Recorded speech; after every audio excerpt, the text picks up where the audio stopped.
last recording, the three of us.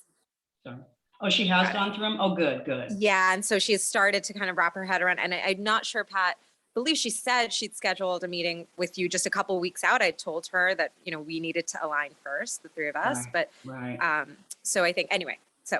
I don't know if she's good. I know that she did show up to one of our office hours. So that was really good. So, and it so happened that nobody else showed up to that office hours. So Luis and I almost did like a one-on-one with her. So that was really good. Yeah. So I'm thinking right now what we can do is I'll just talk about where we are right now, because we've already gone kind of through the high level of the whole entire process.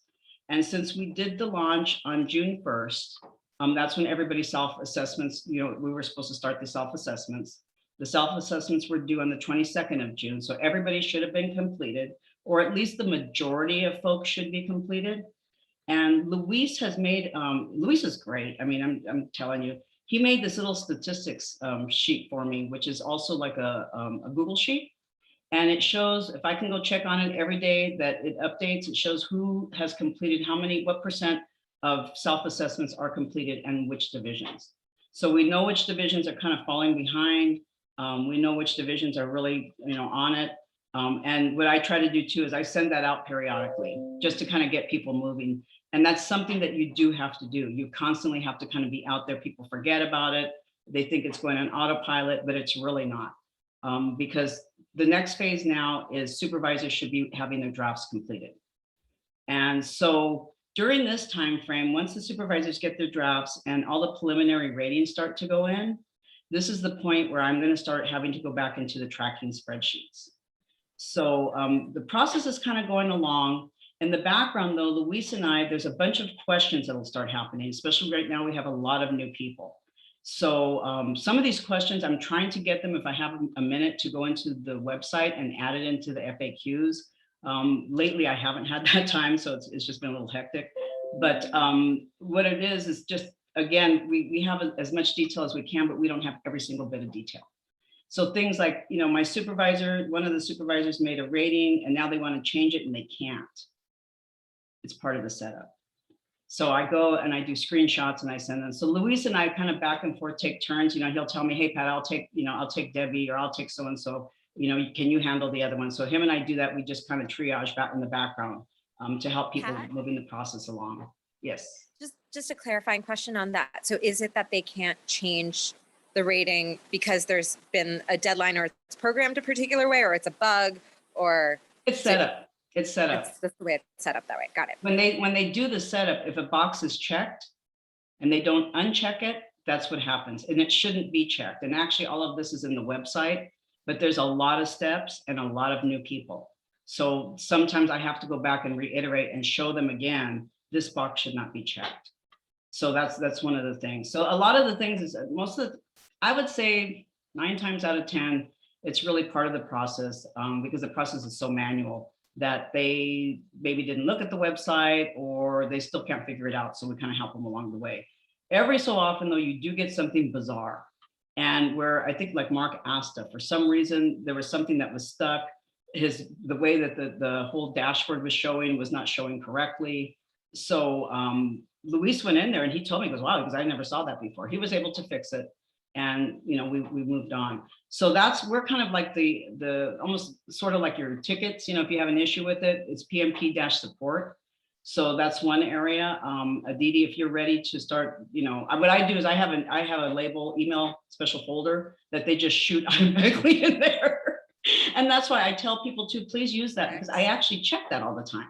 That's the first thing, one of the first, you know, and all throughout the day, I keep checking it, because otherwise those emails, there's so many of them. Some days you can have a lot of them. Some days there's not that many. It's quieter. But I was going to ask you, how many emails like that are you getting a day? So it goes to an alias, correct? It goes to the alias, yes. That you filter into your inbox. Yeah. So how many emails daily do you get? And I'm guessing you probably get more frequent questions when you get closer to a deadline. Yeah. What will happen is sometimes different milestones where people will get hung up, things will happen. One of the areas that we really, I'm also trying to see if I can get special dispensation for IT to go ahead and finish their actual reviews earlier, because sometimes we start having issues in the signing documents in the hello sign section. it can get weird, bizarre, no matter Yeah. how much we try to, to go and be proactive. So that's why Luis asked, he goes, see if you can get a date earlier for IT to start signing and moving the reviews. He goes, and I'll push the whole department to go as fast as we can. He goes, that way we can make sure it's good. Then we can release the rest of the lab. So I'm going to talk to Margaret to see if that can be done for this year. Okay, so going back to my question, so how many emails a day are you getting into that email alias? On average, maybe 8 to 10, and it depends. Maybe different people. It could be 4 or 5 different people. Sometimes you have the usual suspects. Yes, yes. Every year, it doesn't matter. They've been doing it forever since day one, but and it's real basic questions that'll get asked, which really, I mean, there's points where it's, yeah. So there's those kind of things that happen. But yeah, on average, maybe 10. You respond to all of those emails is what you're telling me. And the question I have is Luis and I. Okay, and then was Nina involved in responding to? She was just starting to.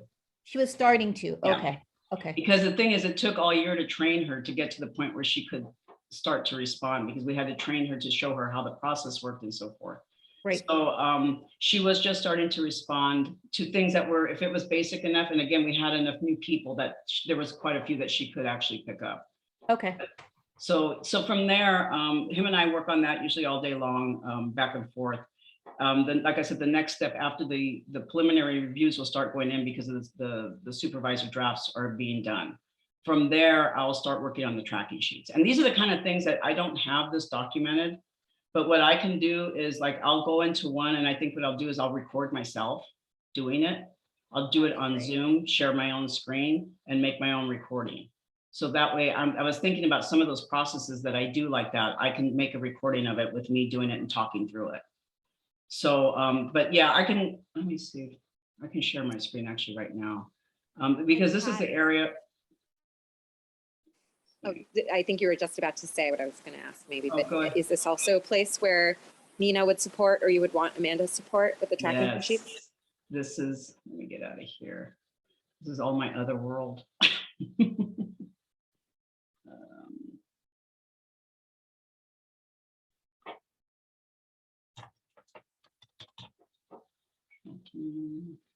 Okay, I'll just take this one as an example.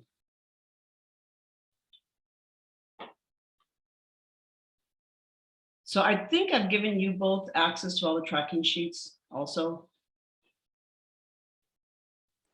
Yes, but I will be honest, I haven't poked in there very much. I'll double check again. Yeah, I think you did, because I know I looked at, I believe it was this sheet. It might have been during a meeting, and I just remember this was very thorough. Yeah. So that was another question I had for you when it comes to, because you have so much stuff documented in these spreadsheets, you have the milestones and everything that's in the website. What specifically was Nina documenting, if that was her job? Because I am seeing everything in the website, and it looks like you basically had everything covered. So why would we need a separate document if everything is clearly documented in the website? There's a lot of little nuances and kind of background things that we do that is not in the website. For instance, you mean like process stuff for just yourself, or things that we do in the background that Luis and I would be doing it for setup. That the setup that you have in the front on the website, that's kind of set up for the field and for the DPOs and the HR division partners. The part that I was having her document, which she had just taken notes, like I said, she hadn't actually put it into anything yet, was like what I'm going to be doing here, doing the tracking sheet. Do you have those notes? Okay. Do you have the notes that she was working on? Do I have them? No. You don't have the notes. They were sticky. Yeah. We hadn't, yes, she hadn't entered them into anything yet. Oh no, so they're not even electronic. They were just. Not even in a Google Doc? Let's see, what did we have in our Google Doc? Because I had started. And the only reason why I asked this is because a lot of the communications that I saw seem to come from you. So one thing would be really helpful is to kind of capture all of the past messages that you sent out, Pat, so that we have a template in place. So again, instead of kind of recreating some of the stuff that you already have it in place and we'll use it, right? Right. But you want to capture a template of your communications And again, if there's any specific things that we need to understand as far as setup processes, those probably will need to be documented. And we might need Amanda's help with that, but it Right. might not be as rigorous as I'm wondering, especially if she's only documenting on sticky notes. Yeah, for now, it's basically like this. I tried to get as much video, see, like PMP training with Luis. He sat down, he trained us. These are different things I have already put in here. So whatever I could capture, like I said, in a video, then from there, if she either wants to keep it a video or you know, do some handwritten type of things, that's up to Amanda. But I did start this in here. Here's the notifications. So I've been trying to, you know, so all of these should have been like kind of organized a little bit better. So I think from here we can work with what we have from here. I think so too. And I think the DTA brought that point up too. I'm like, everything I think Pat has done, she's recorded. So this is how Pretty much.